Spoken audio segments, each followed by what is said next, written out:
Vous êtes sur Radio Camping, la chaîne faite par et pour les acteurs du camping. Radio Camping, c'est le plein d'apprentissage de la part de personnes qui font le camping. Gérants, fournisseurs, partenaires, des discussions à cœur ouvert qui vous feront découvrir l'envers du décor et bien plus encore.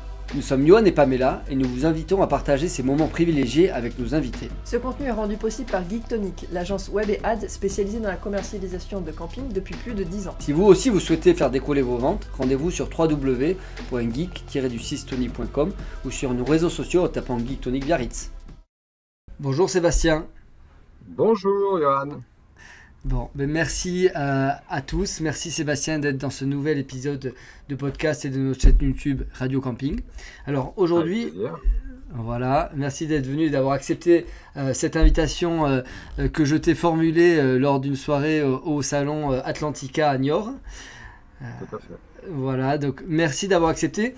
C'est vrai qu'on s'est vu au salon Atlantica et on a commencé à parler. Et en fait, j'ai vu tout d'un coup que j'avais fait un petit peu...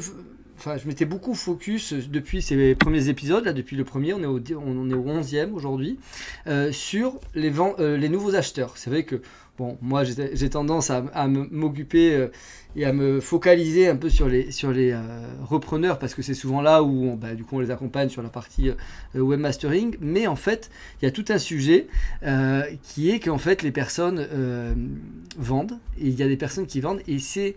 Je trouve, et là on a commencé à en parler, je me suis dit, oh Sébastien, là on a plein de choses à faire et je pense qu'on a un épisode à faire sur la partie plutôt vendeur.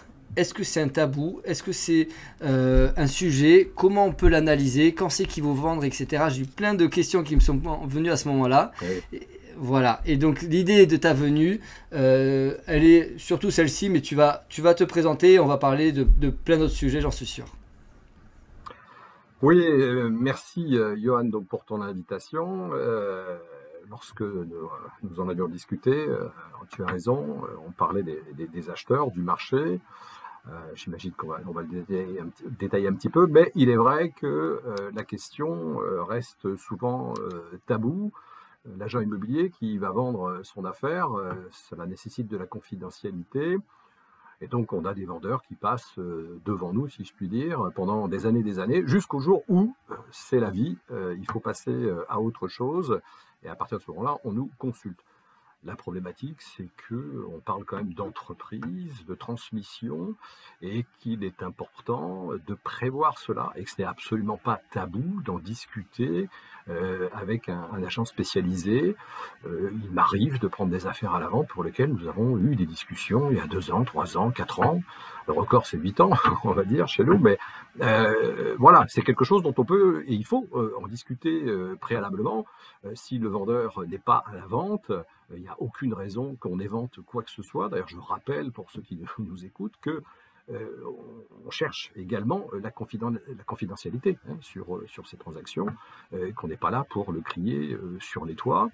Ce que l'on veut et ce que les acheteurs nous demandent, c'est d'avoir de véritables vendeurs, c'est-à-dire des gens qui sont motivés, qui nous ont signé un mandat de vente, puisque le mandat de vente, je rappelle, est quelque chose qui est obligatoire, et ça depuis plus de 50 ans, donc c'est pas nouveau. Et voilà, pour rentrer dans une transaction, il faut l'avoir préparée. Et préparer, c'est en discuter, et chacun fait son métier. Nous, c'est de vendre. Alors, on reste de grands généralistes dans notre spécialité. En aucun cas, je me substitue au notaire, au comptable ou à l'avocat, bien sûr. Mais on connaît bien le marché, on connaît bien les mécanismes, on connaît bien les acheteurs, les situations, les points pièges qu'il faut vérifier préalablement. Et tout ça, ça se prépare. On ne peut pas faire ça au dernier moment parce que quand on a commercialisé son affaire, si c'est loupé, c'est loupé. Et si c'est loupé, que ça s'est éventé, voilà, on a vendu très récemment une affaire en Ardèche, je ne citerai pas le nom, mais ça faisait 6 ans que c'était à la vente. Et ça fait 6 ans qu'on martèle, il ne faut pas faire comme ça, il faut faire comme ça. Et le jour où la personne a compris que, en effet, c'était comme ça qu'on allait faire, on a réussi à le vendre relativement rapidement du coup. Alors, il y a la question du prix, mais il n'y a pas que la question du prix, il y a les questions de modalité de vente qui doivent être précises aussi. Et puis après, dans le cadre de la transaction, nous conseillons souvent les vendeurs, pour leur expliquer, il faut faire tel contrôle, il faut faire il y a telles obligations qu'il faut respecter. Ils ont l'impression qu'on est là pour leur mettre des bâtons dans les roues, mais pas du tout. C'est pour les protéger. Parce qu'il ne faut pas oublier qu'un vendeur, ça connaît son affaire et qu'un acheteur derrière, quand il acquiert et on a eu le cas avec le Covid, hein, des gens qui ont eu qui ont acheté, qui ont eu des soucis et il fallait bien que ça mette, je dirais, la faute sur quelqu'un d'autre et qui se sont retournés contre les vendeurs pour un oui, pour un non. Si vous avez fait les choses correctement au niveau de la transaction tel que nous le conseillons, et ça se prépare, il n'y a aucun souci. Alors, voilà. Donc justement, donc toi tu parles éventé, vente qui se passe mal. C'est vrai que, et c'est là où c'est intéressant, c'est que moi j'ai tendance à dire que, alors c'est vraiment à vue de nez, mais que 2/3 des ventes se passent mal malheureusement entre l'acheteur et le vendeur.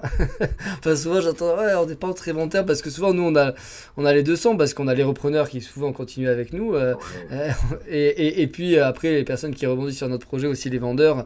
Donc voilà, mais et pourtant au demeurant les personnes sont très sympas, hein. C'est vrai qu'à chaque fois je dis nous ça se passe très bien, mais par contre au niveau de la friction on sent qu'il y a eu certaines tensions.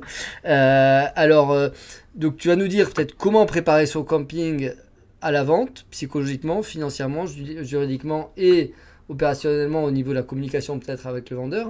Et puis après, on va essayer de parler de quand le vendre, de à quel moment, est-ce que là en ce moment c'est opportun parce que justement, bon, on va en parler après, mais il y a tout le monde qui se dit à quel moment, hein, là c'est vrai que ça a pris un certain prix, mais on va commencer.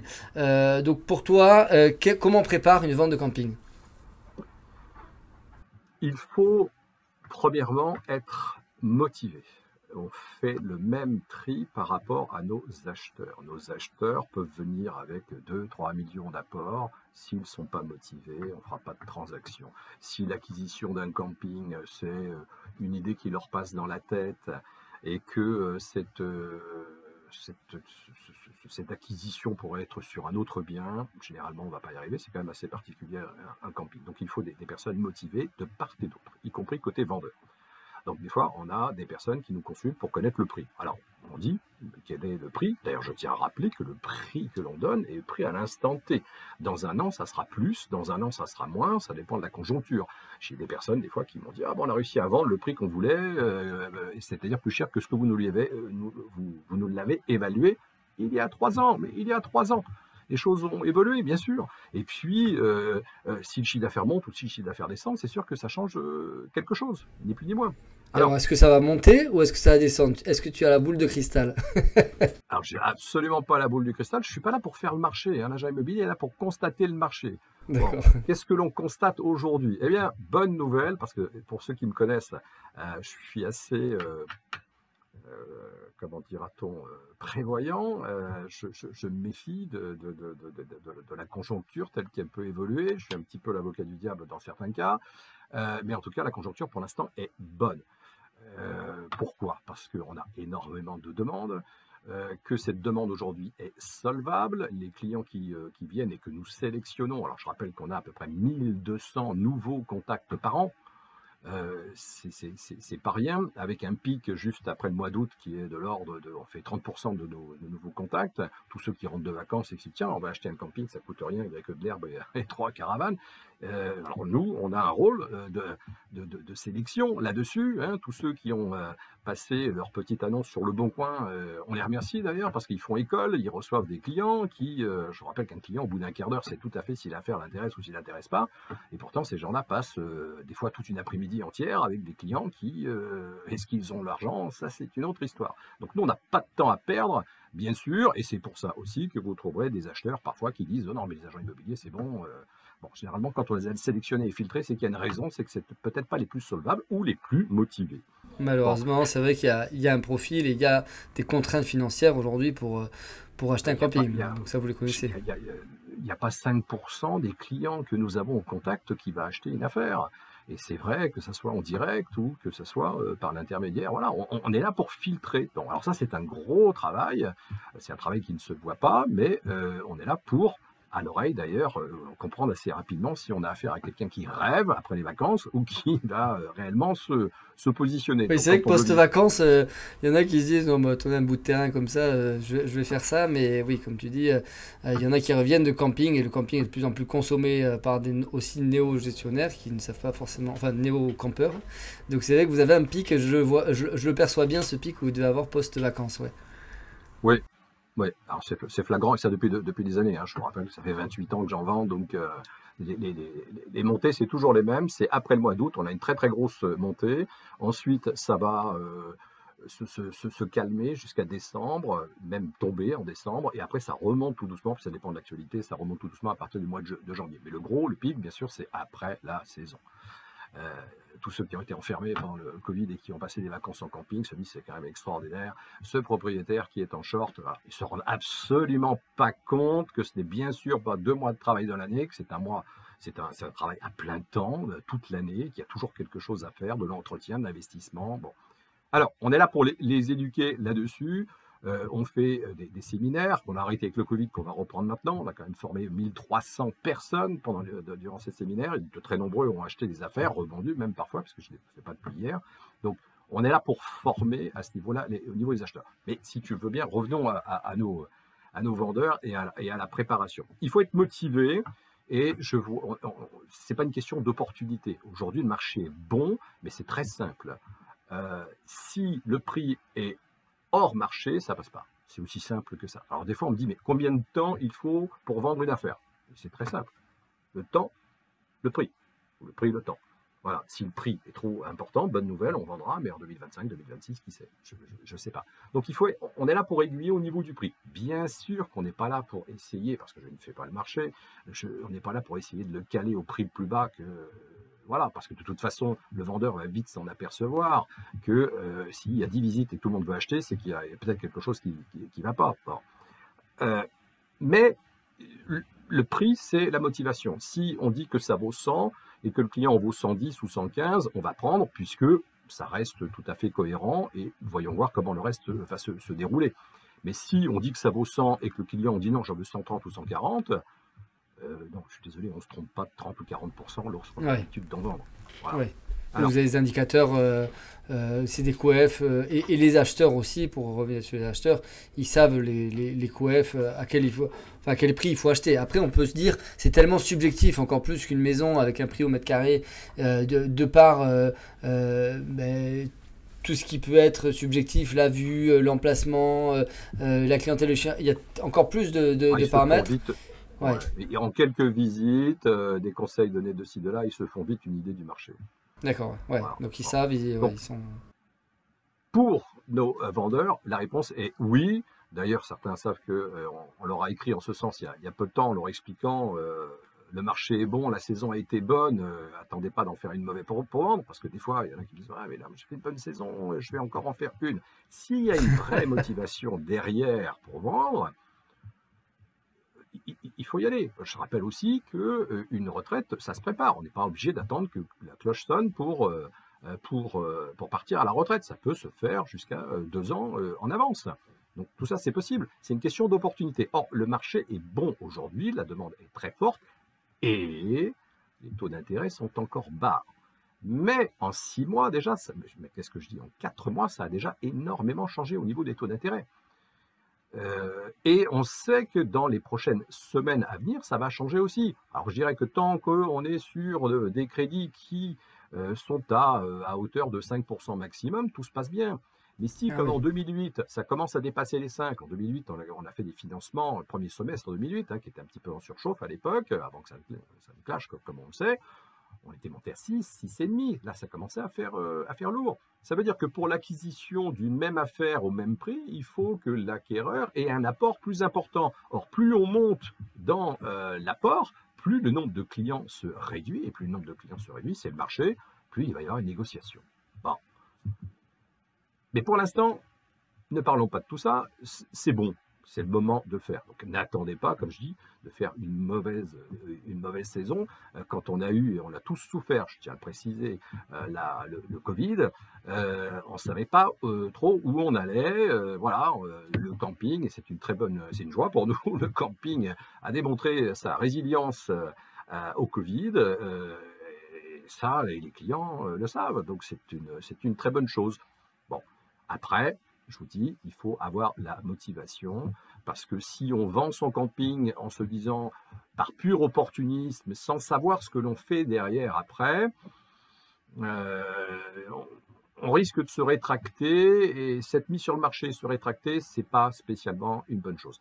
Précision, puisque j'en étais là-dessus, c'est qu'il faut savoir ce que l'on fait après, pour connaître sa propre fiscalité, pour savoir comment on vend. Est-ce qu'on vend les titres de ces sociétés, ou est-ce qu'on vend les actifs de ces sociétés? Ça, c'est vraiment la chose dont on discute perpétuellement avec les vendeurs.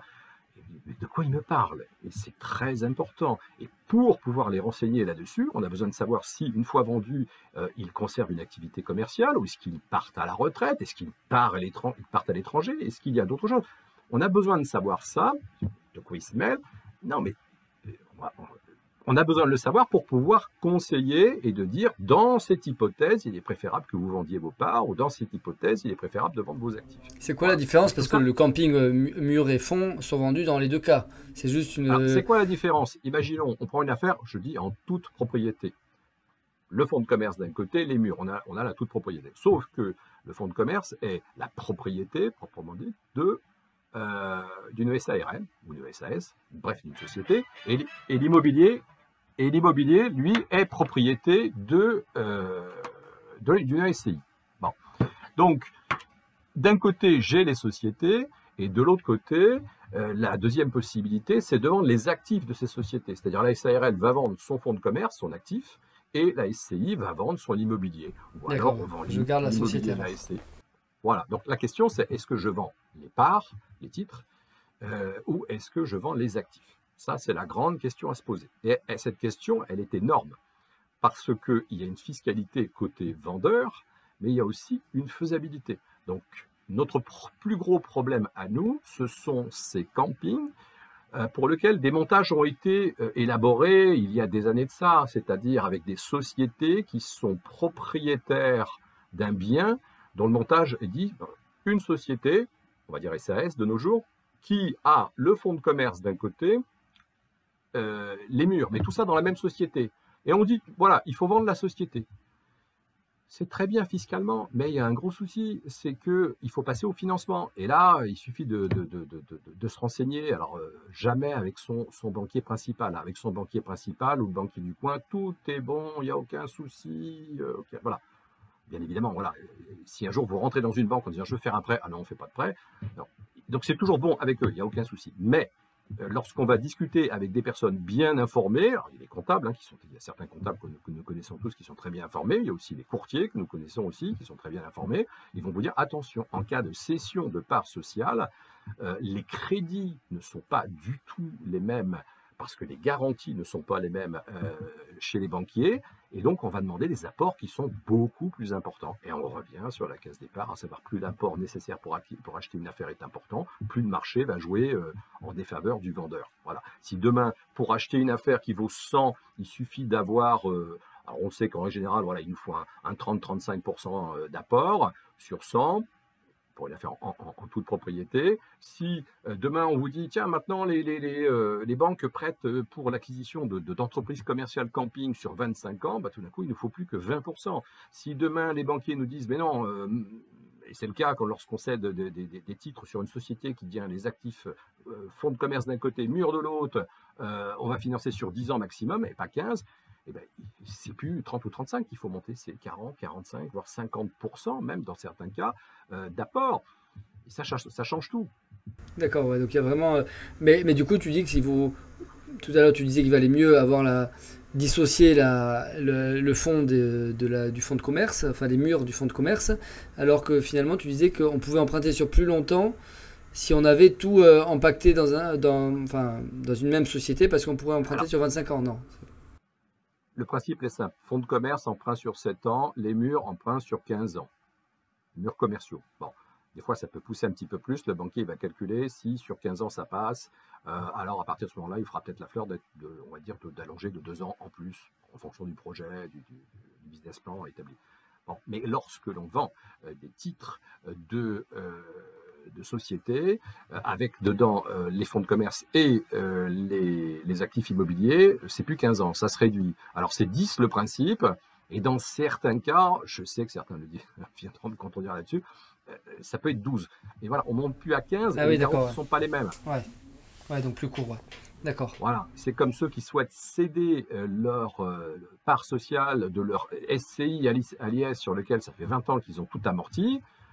Il y a des problèmes fiscaux qui font qu'ils veulent vendre leur titre de SCI, mais le problème, il est décalé sur l'acheteur. Et l'acheteur aura un conseil qui lui dira « Wow, malheureux, savez-vous ce que c'est que la plus-value latente ? Il ne faut surtout pas acheter des parts de SCI. » Et le banquier dira « On ne finance pas les parts de SCI. » Bon, après, il y a des exceptions. On ne peut pas expliquer là toutes les exceptions qui peuvent y avoir, notamment si les taux d'intérêt flambent, il sera peut-être intéressant de reprendre des titres de SCI où les emprunts étaient à 1,2, 1,2, 1,3. Bon, mais ça, l'avenir nous le dira. Ouais, donc il y a vraiment tout un... au-delà de mettre un... c'est vrai que par rapport à un particulier qui est en résidence principale et qui vend sa résidence principale où il n'y a pas toute cette notion de fiscalité, un agent immobilier de camping a vraiment cette logique patrimoniale et fiscaliste. Donc voilà, vous avez cette brique-là, en plus on va dire de l'aspect marché, achat, vente. Voilà, Stéphane Plaza qui va faire visiter le bien, ça vous plaît pas. Mais derrière, il y a cette logique-là qui est importante en fonction de chacun des profils et puis après aussi, vous, ce qui est très intéressant, c'est donc tu parlais des profils selon le projet de vie, si c'est retraite, mais aussi on voit qu'il y a beaucoup de gestionnaires de camping derrière qui veulent rebondir, qui prennent des campings, qui les optimisent, qui les revendent. Donc toi, j'imagine ce qu'on appelle la lifetime value sur un client B2C, donc client vacancier, parce que nous, c'est ce qu'on fait beaucoup. La lifetime value d'un gestionnaire de camping, elle est de combien, la durée de vie d'un gestionnaire de camping au niveau de son nombre de campings? Moi, j'en connais qui sont déjà à 4, mais c'est quand même des exceptions, mais en moyenne, bon, c'est très variable, mais t'en as comme ça? J'en connais un auquel je suis en train de vendre son 5e camping. Je le connais depuis que je vends des campings, donc il en a eu à chaque fois, il a acheté plus grand. D'ailleurs, précisons, des fois, parfois, on discute avec des vendeurs qui nous disent non, mais tant pis, là je vends pas tout de suite, je fais une saison parce que comprenez bien, en faisant une saison, je vais capitaliser d'une centaine de mille de plus. Je dis oui, mais si vous l'aviez vendu et qu'on avait acheté un camping plus grand tel que vous voulez faire, la prochaine saison c'est 200 000 qu'on capitalise de plus puisque vous auriez acheté une affaire plus importante. Bon, voilà. Ouais. Et ça, toi, tu constates vraiment les belles success stories. En tout cas, bon, c'est vrai que le marché est dans le bon sens. Donc, en ce moment, est-ce que tu as eu des marchés plutôt descendants avec le prix du foncier ou depuis, tu disais 28 ans que tu fais ça, finalement, les terrains de camping et la valeur du foncier aujourd'hui a toujours été croissante? Alors, c'est pas forcément du foncier, parce que si tu as un foncier qui est passé au niveau de l'urbanisme, n'oublions pas, hein, on est tous tenus par les règles qui viennent s'amonceler au fil du temps. Imaginons qu'un foncier qui était moyennement inondable le devienne complètement zone rouge. Ouais. La valeur de ton affaire, même si le chiffre d'affaires n'a pas baissé et qu'il a même progressé, c'est plus exactement la même. Donc, oui, et tu as dû avoir des désastres comme ça. Hein. Bon, ne parlons pas des campings qui ont eu des désastres climatiques, mais au-delà de ça... Ce sont des affaires commerciales. Ce sont des affaires commerciales. Il y a un enjeu. Hein, si demain tu as un camping en bord de mer, il y a un pétrolier qui vient s'échouer et qui enfin, tu vois ce que je veux te dire, voilà, il y a les problématiques de tempête, il y a les problématiques d'incendie, il y a les problématiques d'inondation, bien sûr, les problématiques climatiques que l'on a, qui, je le crains, bien sûr, on l'a compris, vont pas forcément s'améliorer, et l'HPA est en première ligne. Et la problématique des assurances, mettons ça de côté, parce qu'on n'est pas là non plus pour parler que de ces problèmes, mais ces problèmes existent. Donc oui, de manière générale, de toute façon, les campings... hormis les incidents dont on a parlé, les campings n'ont cessé de prendre de la valeur Ne serait-ce que parce qu'avant, quand il y avait un 100 places et qu'il n'y avait rien dessus, et qu'aujourd'hui, quand vous avez un 100 places et qu'il y a 100 mobil-homes dessus, c'est déjà plus le même camping, c'est plus le même chiffre d'affaires, et la valeur mobilière de ces équipements et de ces infrastructures, parcs aquatiques, est venue compléter des affaires qui valent sur le papier et qui parfois peut-être peuvent trouver des difficultés à être cédées parce qu'il n'y a pas 36 acheteurs non plus. Hein. Ah oui, oui, c'est aujourd'hui. Alors, du coup, justement, par rapport à ça. Pas 36 acheteurs pour une certaine catégorie. Ouais. En fait, alors, je vais faire. Voilà. Je te fais un petit dessin rapide. C'est les affaires, les petites affaires se vendent plus cher que ce que ça vaut parce qu'il y a énormément d'acquisitions. Donc, on est là pour mettre le curseur. Et puis, les très très grosses affaires, dont on ne citerait pas les noms, mais bon, aujourd'hui, les 300, 400, 500 places, pareil, se valent plus cher que ce que ça vaut. Ce que je dis, il ne faut pas que ce soit choquant. C'est très subjectif, l'acquisition d'une affaire. J'ai vu des personnes acheter une affaire parce que c'était son voisin, et donc il va l'acheter plus cher que ce que ça vaut. J'ai vu des personnes acheter une affaire dans telle ville parce que toute la famille était là, donc retour au pays, donc ils l'achetaient plus cher parce que c'était celle-là qu'ils voulaient. Bon. Mais d'un autre côté aussi, les acteurs que tu connais, qui sont ce qu'on appelle les institutionnels chez nous, hein, les groupes, les investisseurs et d'autres petits groupes qui aujourd'hui prennent forme, sont des personnes qui savent très bien qu'on est sur un numerus clausus. Le camping, c'est un certain nombre de campings en France, c'est comme des tableaux, on a tué le peintre. On n'en crée plus. Donc, tous ces campings qui ont été achetés par des groupes, eh bien, il n'en reste pas beaucoup. Et bien sûr, tout le monde est là à payer un peu plus, mais en se disant, j'achète le tableau du peintre, quoi. Il n'y en a plus. Ouais. Et pourquoi? Parce que c'est de la terre immobilière française, du foncier française, quoi. C'est une dynamique de développement. Et puis, ce qui est intéressant, c'est à quel prix on l'achète pour savoir où on va l'amener derrière. Bon, l'affaire se vend un petit peu plus cher par rapport à son chiffre d'affaires et sa rentabilité, mais on sait tout de suite qu'on va pouvoir, de par la capacité commerciale que le groupe a derrière. Alors, quand je dis groupe, c'est assez large. Hein. Aujourd'hui, tu as beaucoup, et on travaille pas mal avec aussi, de multi-propriétaires de camping. Le plus dur, c'est d'acheter le deuxième et de s'organiser sur le deuxième. Une fois que tu en as deux et que ça marche bien et que tu as tout ce qu'il faut pour... tu passes à trois, il n'y a pas de raison. Puis en plus, les banques te prêtent parce que plus tu achètes et que tu développes, les banques te prêtent. Bon, donc... Et tu as des économies d'échelle qui s'opèrent, une synergie commerciale qui t'entraîne. Bon, donc tout ça va bien. Voilà, ça c'est l'autre bout. Et puis je te dis, c'est au milieu. Le milieu, c'est celui qui est trop cher pour la très grande masse de nos acquéreurs et qui est pas suffisamment important, attractif pour ces institutionnels, ces multi-propriétaires de camping qui ont besoin mettre en place un directeur, une équipe qui ne vont pas le gérer d'eux-mêmes, donc qui ont besoin d'avoir un volume de chiffres et une capacité à pouvoir développer, qui fait que, voilà, si on a aujourd'hui, moi je connais des campings de 100 places qui font 800 000 euros de chiffre d'affaires. Bon, ok, mais ça reste un 100 places, donc pas facilement optimisable. Enfin, la marge de progression aussi, parce que c'est... Ça vaut de l'argent, mais ça va nous amener sur des produits qui vont nécessairement dépasser les 3 millions, on va dire, et que des personnes qui ont l'apport pour acheter ce genre d'affaires, elles existent, on en a, mais c'est pas non plus inépuisable. Voilà, ils sont exigeants, bien sûr, parce qu'ils savent qu'ils sont dans ce fameux segment qui est pas le plus simple. Ouais, parce que finalement, alors tu parlais tout à l'heure de 30 à 40% pour acheter un camping d'apport personnel. Moi, j'avais plutôt entendu parler 50%, mais comme tu disais, ça dépend vraiment de son modèle. Fonds de commerce, c'est 50%. D'accord, ouais. Il faut avoir 50% du fonds de commerce pour acheter le... D'accord. Pour les non-professionnels, si tu as déjà 3 campings, tu achètes un fonds de commerce, je pense que ta 4e affaire, je pense que le banquier, bien sûr, va t'aider. Moi, je parle encore une fois sur le standard. Le standard, c'est le client qui va devenir professionnel. Donc, on sait qu'il faut tabler sur du 50%. Et quand je dis 50%, c'est 50% du prix. On sait qu'il y a des frais derrière, de transactions, de notaires qui viennent se greffer à ça. Donc, il n'a jamais vraiment 50% non plus. Tu vois, voilà. Et après, donc du coup, là, donc, c'est le fonds de commerce. Et sur le foncier, il faut à peu près avoir du coup moins 20%, vu que du coup, il y a l'hypothèque du foncier. Donc, les montants sont plus importants, mais les crédits, on revient à ce qu'on disait, sont aussi plus importants. Donc, en durée. Donc, on a la capacité de réduire le curseur. Maintenant, si tu as un vendeur qui, sur une valeur 100, dit le fonds de commerce, je le vends 60 et les murs, je le vends 40, ça va basculer le curseur. On est plutôt sur l'inverse, on est plutôt sur un tiers fonds de commerce, 2 tiers murs, ou dans certains cas 60-40, mais on est plutôt là-dessus, en faveur de l'immobilier. Donc ça, c'est quelque chose qu'il faut... Et ça, c'est vous qui le voir. définissez, c'est vous qui faites des estimatifs et qui dites, ou alors en fonction de la fiscalité aussi du vendeur, vous adaptez selon, parce que j'imagine aussi qu'il y a Alors des moi, je différences. décide de rien. Ouais. C'est ça souvent. On a l'impression qu'on donne un prix. Quand elle a décidé, mais je décide de rien. Je constate le marché.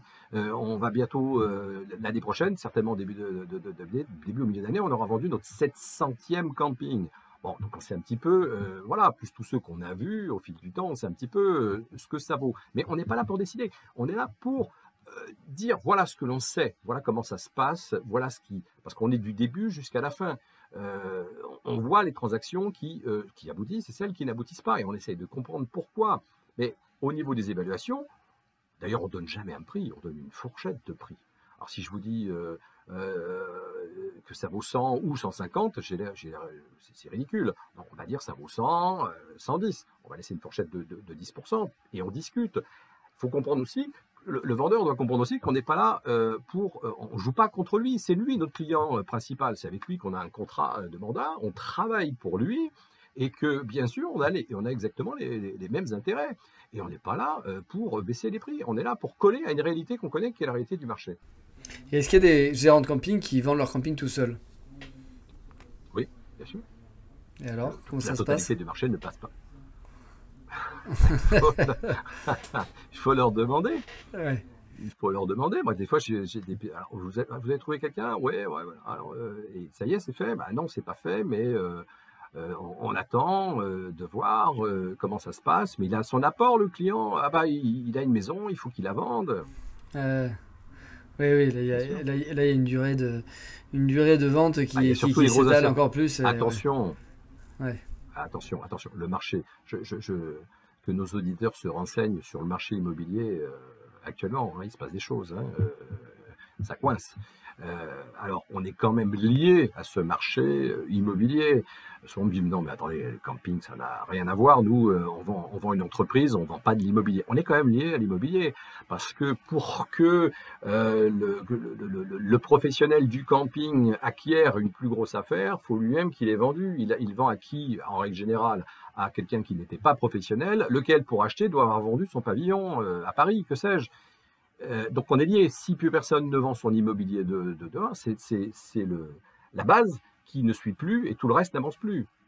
Bon. Oui, alors souvent, d'ailleurs, sur les néo-gestionnaires de camping, sur des structures de taille plus modeste, c'est souvent, voilà, ça permet souvent de mettre le pied à l'étrier. Ils vendent leur pavillon principal, ils viennent sur un camping qui a un logement sur place et ça leur permet souvent d'acquérir une activité professionnelle en famille, des fois en couple, etc. Oui. Donc forcément lié, le fait qu'il y ait eu une augmentation assez importante sur l'immobilier récemment en France, je pense de manière nationale. Moi j'habite au Pays Basque à Biarritz, donc forcément... Deux choses, mais oui. Ouais. Mais l'immobilier, en fait tout a été boosté par les taux d'intérêt qui étaient anormalement bas. De toute façon, quand on passe sur des taux directeurs qui sont négatifs, il est clair qu'il y a quelque chose qui ne colle pas. Hein. L'histoire nous jugera là-dessus. Bon, c'était anormalement bas. Donc, ça a joué sur tout l'immobilier classique des ventes de résidences principales, qui a joué derrière sur le fait que nous avons une vague d'acquéreurs qui est venue acheter en ayant vendu son pavillon à bon prix pour acheter des affaires. Et puis après, ça succède pour que ces vendeurs aillent eux-mêmes acheter des affaires plus importantes. Bon, on est lié à ça, mais pour moi, ce n'est pas un vrai problème. Pourquoi ? Parce que demain, au contraire, d'ailleurs, je dirais, je vais peut-être pas être choqué, mais au contraire pour nous. Pourquoi? Parce que quand on a 100 personnes qui potentiellement nous disent on veut acheter un camping, très bien, bienvenue, et sous condition qu'on vende notre pavillon, j'ai 100 clients potentiels.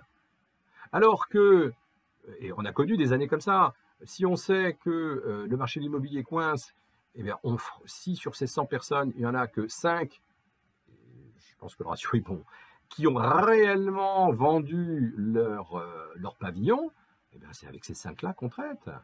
Et on traite avec nos clients. Alors, après, bien sûr que les vendeurs peuvent mettre leur affaire et ils peuvent vendre en direct. Ça s'opère entre professionnels. Ça s'opère aussi pour des affaires de taille plus modeste peut-être où ils trouvent. Par contre, il y a un gros travail. Il faut vraiment recevoir et on récupère déjà pas mal d'affaires comme ça, souvent qui se sont mis sur le bon coin, entre guillemets, ou sur d'autres sites des voyages là, et qui viennent nous dire stop, on a fait 15 visites, c'est bon, on y passe à chaque fois 2 heures, 3 heures, voire plus. On a bien compris qu'on éduquait les acquéreurs.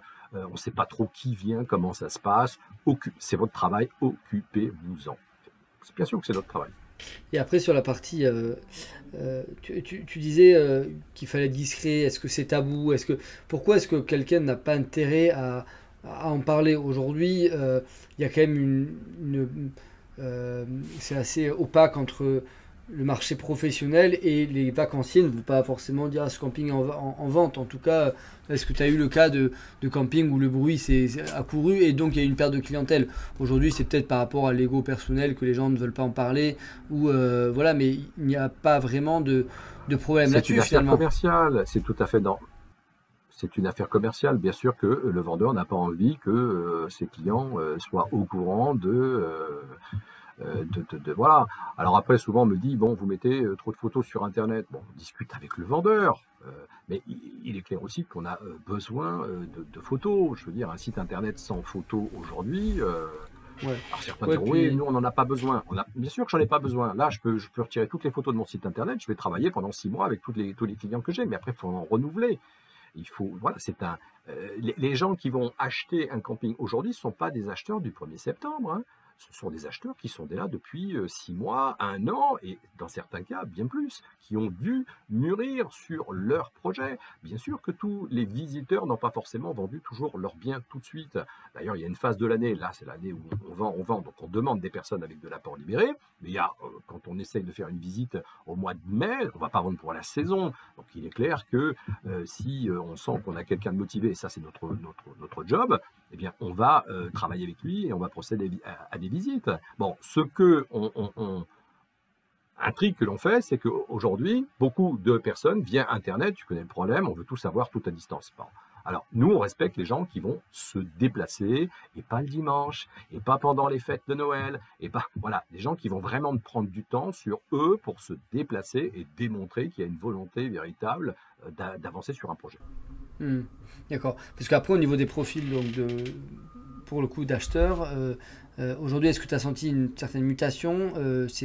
Donc toi, tu vends des petits campings, comme des moyens, comme des grands. Aujourd'hui, au niveau du spectre, ce que tu disais sur la courbe, là, les petits avec beaucoup de demandes, le ventre mou, c'est un peu péjoratif, et puis les gros campings très bankable, comme tu disais, des tableaux de maître très recherchés avec les numerus clausus, même si tout est un numerus clausus en France, parce que ça ne se crée pas, comme tu dis, il y a plus de très peu de terrains de camping nouveaux qui sont créés. Ouais.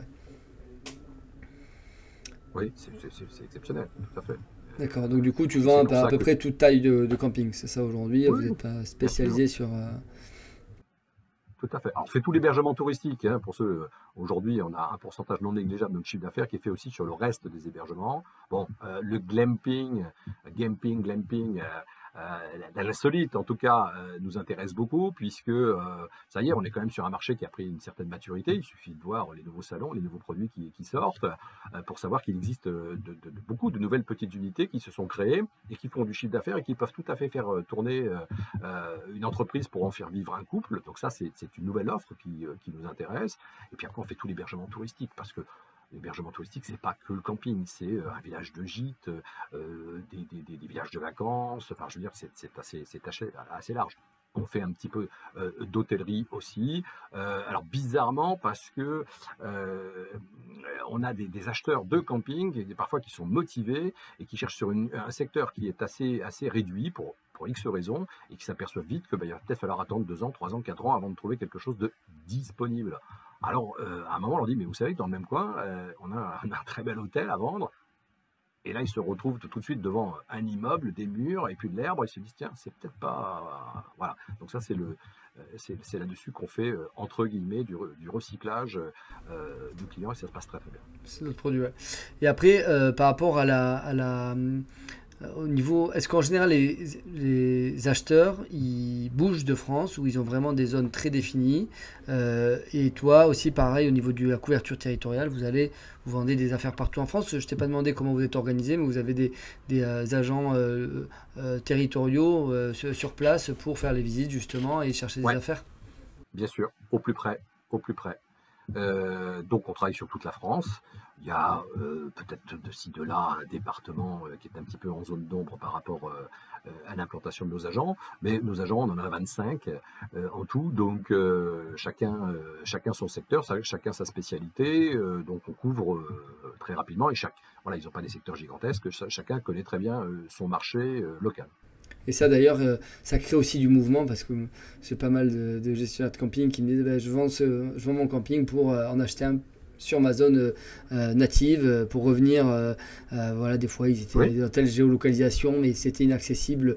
L'achat d'un camping, en tout cas comme ils le voyaient sur telle zone, donc ils sont allés dans une zone peut-être un peu moins bankable et peut-être onéreuse en termes de coût d'achat du camping. Et derrière, une fois qu'ils ont pérennisé leur activité et un apport du coup plus important parce que du coup quand ils vendent c'est aussi parce que bon le prix on a dit avait augmenté avec la tendance du marché, mais aussi qu'ils ont optimisé souvent leur terrain et après aussi qu'ils ont payé des traites, donc du coup qu'ils ont un apport plus important pour partir sur un nouveau projet, c'est bien ça? On le calcule par rapport au temps qui reste à travailler. C'est-à-dire on se dit voilà, est-ce que j'ai le temps de vendre pour reprendre quelque chose? Et puis certains vont dire bon qu'est-ce que vous avez? Bon, il n'y a rien qui m'intéresse, bon il reste 5 ans, est-ce que ça vaut la peine que je bouge? Bon, là c'est au vendeur de le savoir, mais on va le calculer par rapport à ça. Et puis tu as aussi des personnes qui sont très bien dans ce métier, mais qui vont se dire la façon dont je travaille, il y a des choses que j'aime plus, et donc je veux changer, voilà, je veux travailler de manière différente. Bon, je travaillais peut-être avec des locations à la semaine sur du locatif et donc de la clientèle touristique et maintenant je veux plutôt travailler sur un camping de résidentiel. Tout le monde cherche un camping où il n'y a pas de restauration, hein, puisque ça c'est si on pouvait avoir un camping qui fait que du camping avec des campeurs qui payent rubis sur l'ongle et que tout se passe bien et qu'il n'y a jamais de tracas, ça serait fantastique. Donc tu as des personnes comme ça qui vont vendre souvent pour acheter quelque chose qui est différent dans le mode de gestion. C'est professionnel. Bon, alors c'est amusant parce que c'est pas facile d'acheter son premier camping. Je crois que c'est encore plus dur d'acheter le deuxième parce que on sait ce qu'on veut plus, surtout. Et puis au final, on cherche toujours à peu près la même chose. On a toujours cette déformation. Donc on est encore plus exigeant et on sait pour le coup tout analyser et le moindre truc, on voit son outil de travail. On vient s'aérer un petit peu quand on change de région, qu'on se donne un nouveau challenge et pas forcément rester 20 ans dans le même camping. Bon, si on y est bien, encore une fois, c'est une question de motivation, il faut pas hésiter. Mais voilà. Et puis après, tu as de moins en moins, alors qu'il y a eu toute une vague à une certaine époque de ces propriétaires créateurs de camping qui ont transmis le camping aux enfants. Bon, maintenant les enfants partent à la retraite. Voilà, on a vraiment une vague, c'est assez phénoménal. Et nos nouveaux acheteurs aujourd'hui ne pensent plus du tout, ils pensent qualité de vie bien sûr, tout en sachant qu'il va falloir travailler, mais ils ne pensent pas du tout spécialement à est-ce que les enfants vont continuer, vont reprendre. Ils savent très bien que les enfants peuvent très bien suivre une voie tout à fait différente. Ouais, il y a moins de logique foncière pour les acheteurs. Non, je disais pour les acheteurs, c'est pas valable que pour les campings. Il faut acheter pour soi. Il ne faut pas acheter pour ses enfants. Il faut acheter pour soi. Mais c'est vrai que moi je le vois beaucoup au Pays Basque. Là, on a beaucoup la logique ferme historique. Donc du coup, ça a été créé forcément dans les années 60-70. En moyenne, on va dire les campings qui sont transformés de ferme avec l'essor du tourisme. Et puis après, donc du coup, forcément la deuxième génération d'enfants qui ont repris la ferme des grands-parents. Et après, par contre, c'est vrai que il y a aussi une mixité et c'est de moins en moins. Les fermes sont un peu plus vendues, on va dire, et en tout cas, il y a moins cette logique familiale, historique à travers les années, et donc du coup, peut-être moins d'attachement sur ça.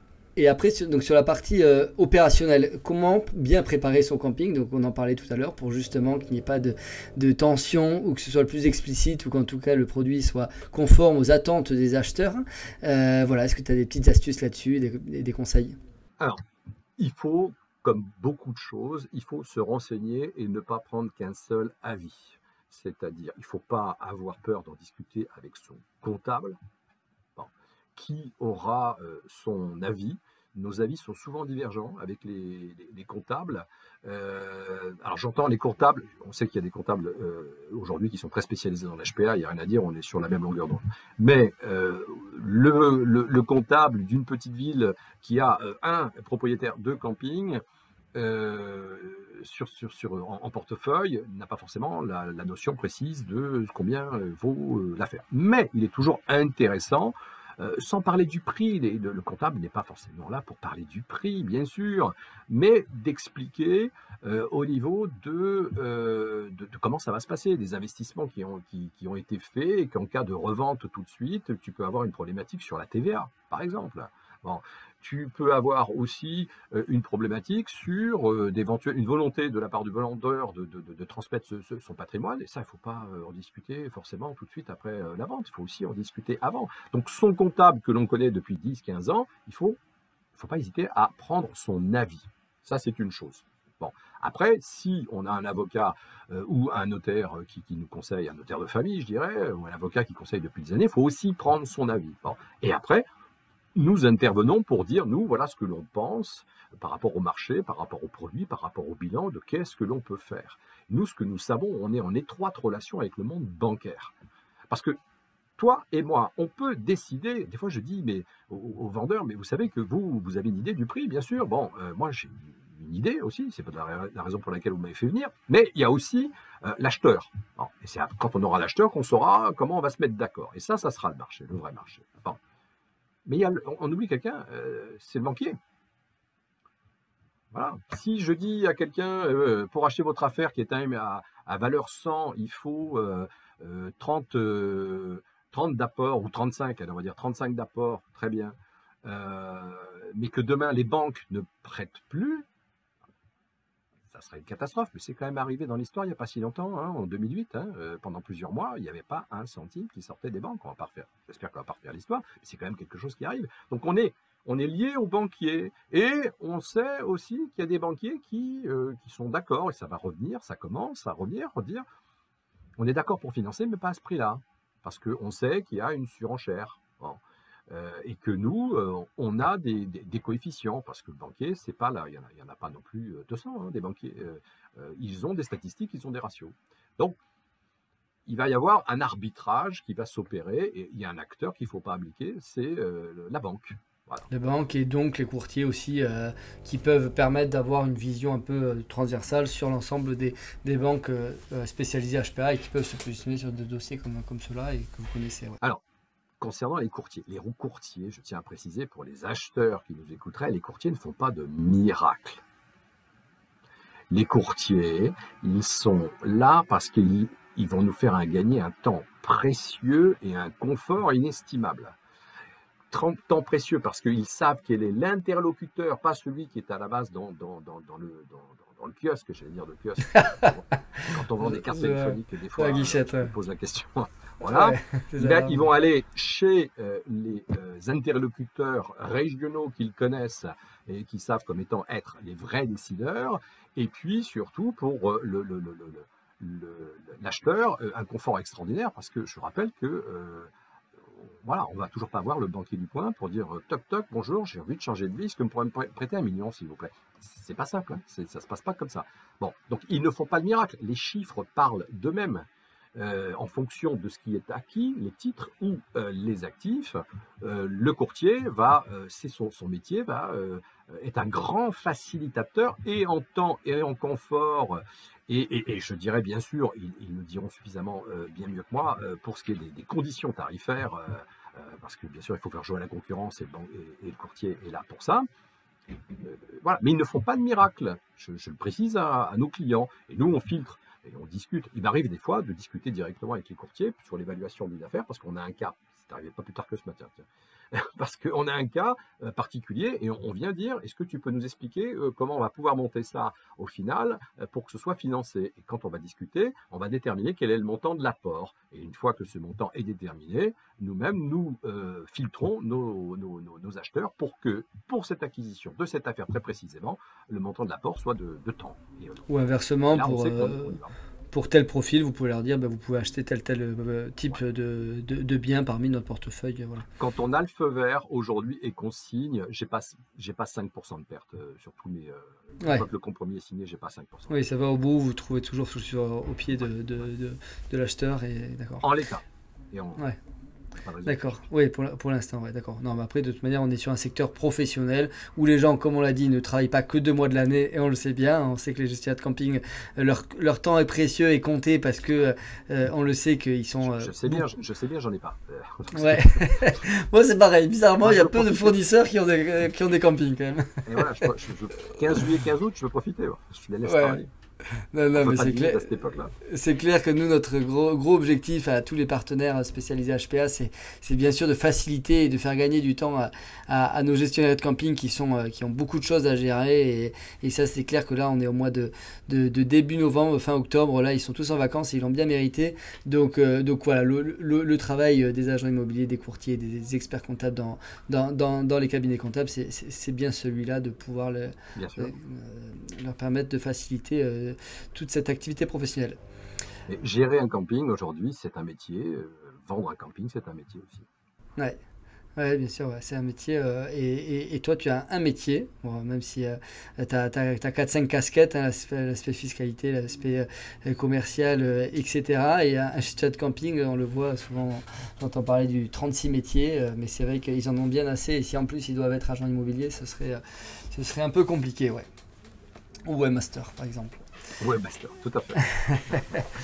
D'accord. Bon, écoute, merci bien. Sur la partie du coup purement opérationnelle, qu'est-ce qu'il faut? Il faut pas cacher un liner qui est découpé. Il faut pas montrer des canalisations en disant je sais pas où est-ce qu'elles sont, mais elles sont en bon état. Qu'est-ce qui se passe alors sur place? Il faut en discuter avec son confesseur, c'est-à-dire son agent immobilier. Faut rien nous cacher à nous.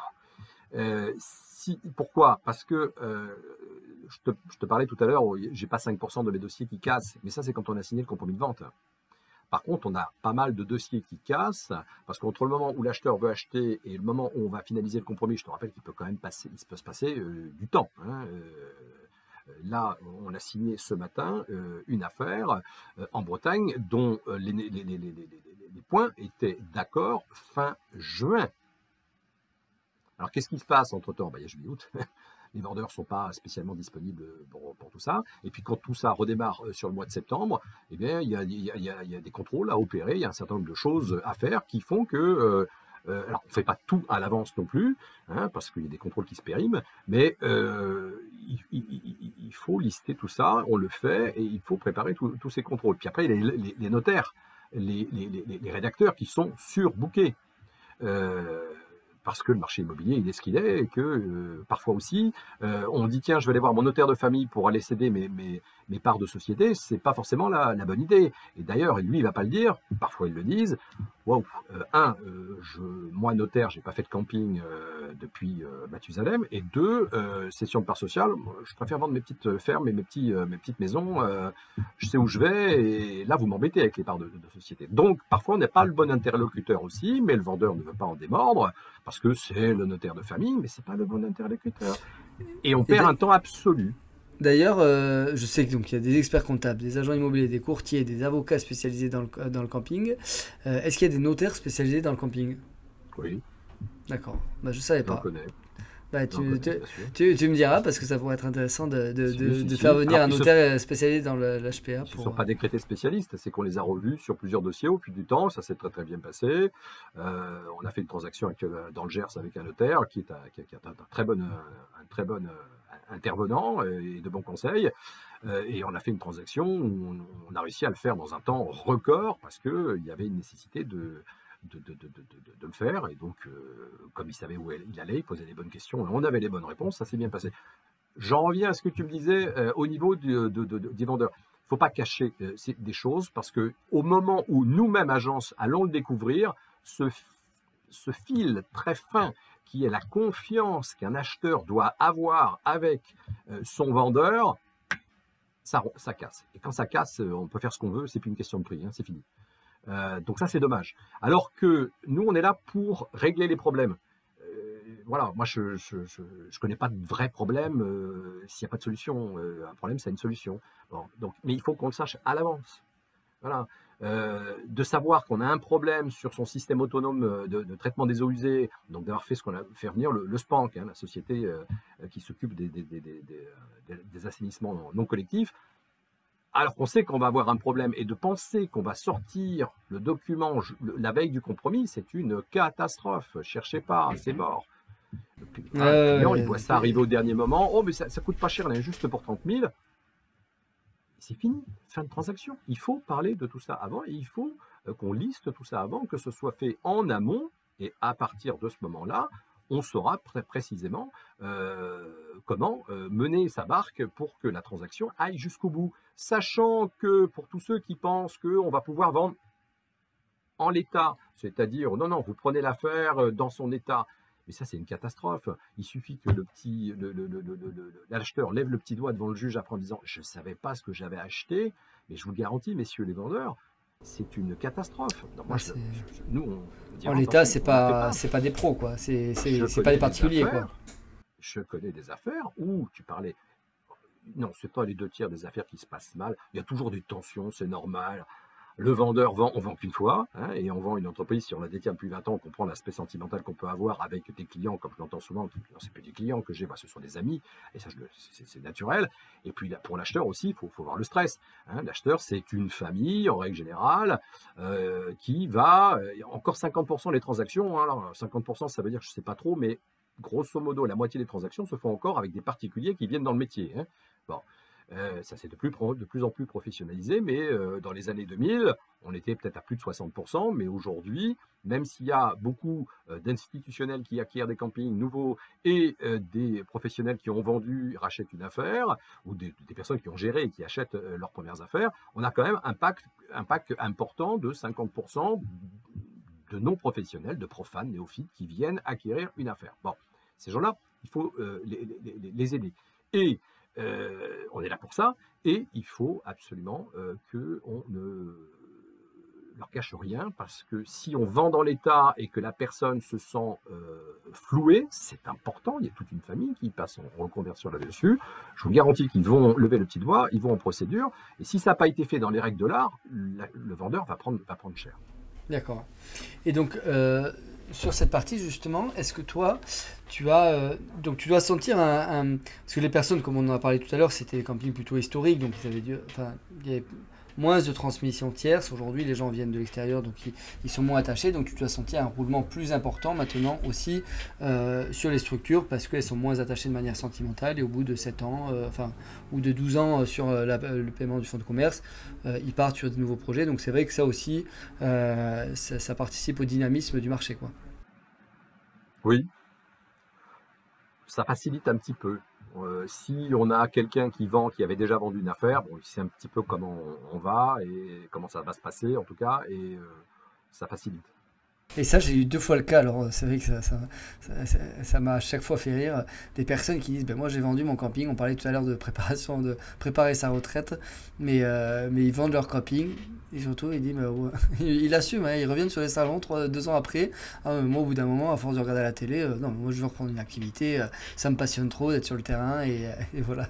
Est-ce que tu en as comme ça qui sont des salons? Bien sûr, tu parlais des salons. Il y en a qui ont vendu leur camping, 3 ans après, ils sont toujours en train de faire les salons. Hein. Ah ouais, je pense qu'on parle des mêmes. Ils sont restés dedans, hein, et même s'ils ont pris la retraite, ils sont restés dedans. Hein. Ils viennent au congrès, et qui aussi reprennent des activités, parce que forcément après, on peut vendre son activité, et voilà, mais forcément il faut préparer aussi, donc on a dit préparer financièrement, juridiquement, mais aussi psychologiquement son après, quoi, là-dessus je pense.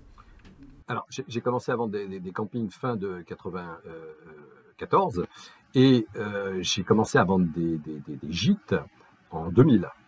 Pourquoi? Parce qu'on avait justement déjà à l'époque, ça existe toujours, des vendeurs qui savaient que tenir un camping de 100-150 emplacements avec une saison estivale, c'était énorme comme travail, hein, un pic d'activité considérable, et qui avaient encore quelques années à faire avant de pouvoir faire droit à la retraite, et qui aussi, dans certains cas, voulaient sentir un patrimoine immobilier plus consistant. Donc, c'est à partir de 2000 que j'ai commencé à vendre des gîtes. Et les premiers gîtes que j'ai vendus, je les ai vendus justement à des propriétaires de camping sur lesquels il restait 2 ans, 3 ans, 4 ans, pas grand-chose peut-être dans certains cas, et qui voulaient conserver une activité, plus pour gagner de l'argent, mais pour continuer à cotiser pour les trimestres de retraite.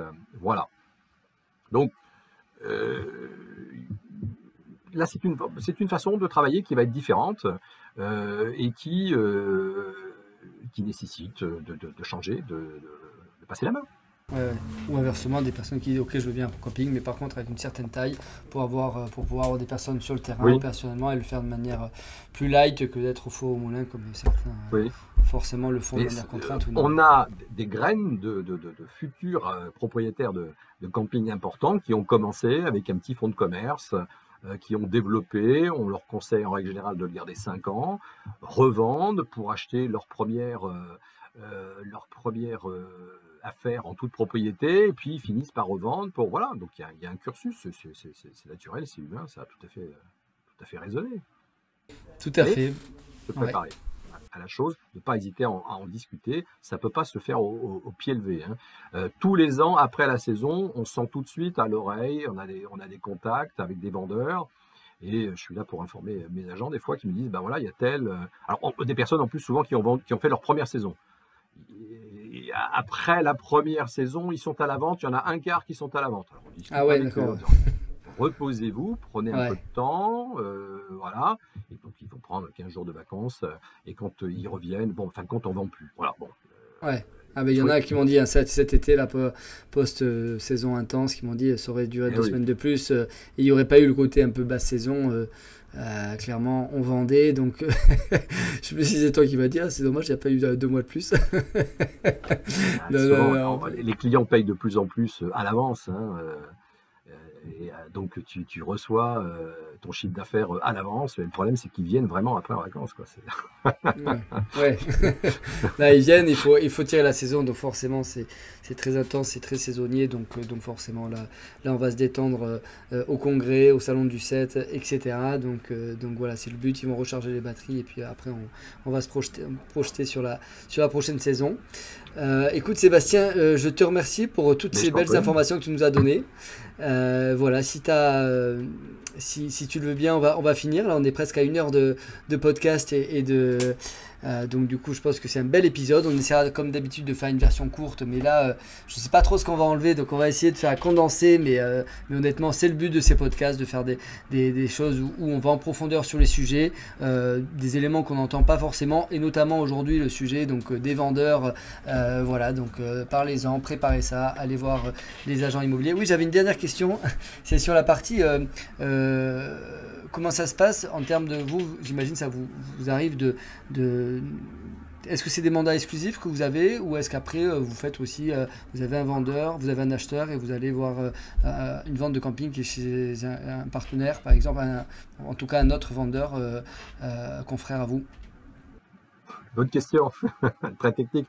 On est fervent du mandat exclusif. Oui, ça, on s'en cache pas, et on a un pourcentage non négligeable. Je pourrais pas te dire exactement parce que c'est pas ce qui m'intéresse. Voilà, l'exclusivité, c'est un engagement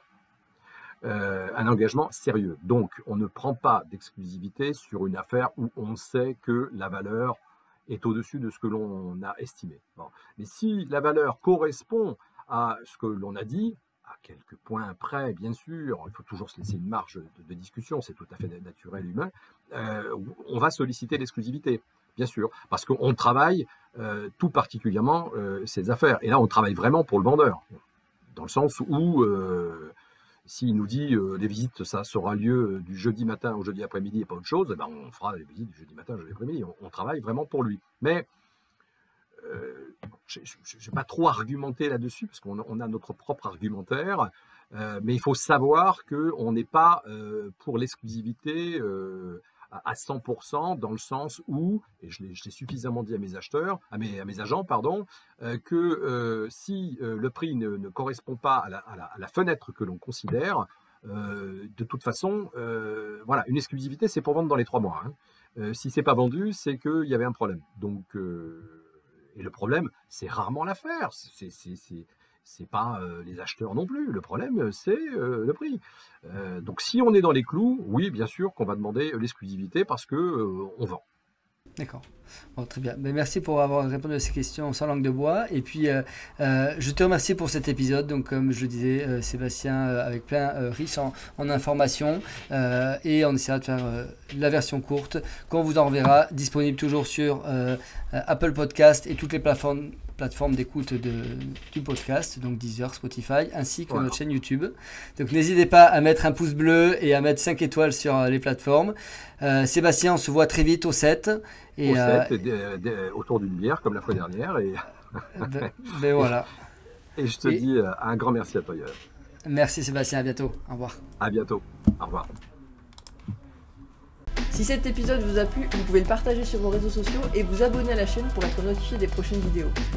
Un petit commentaire pour la force et rendez-vous autour de la piscine pour un geek tonic.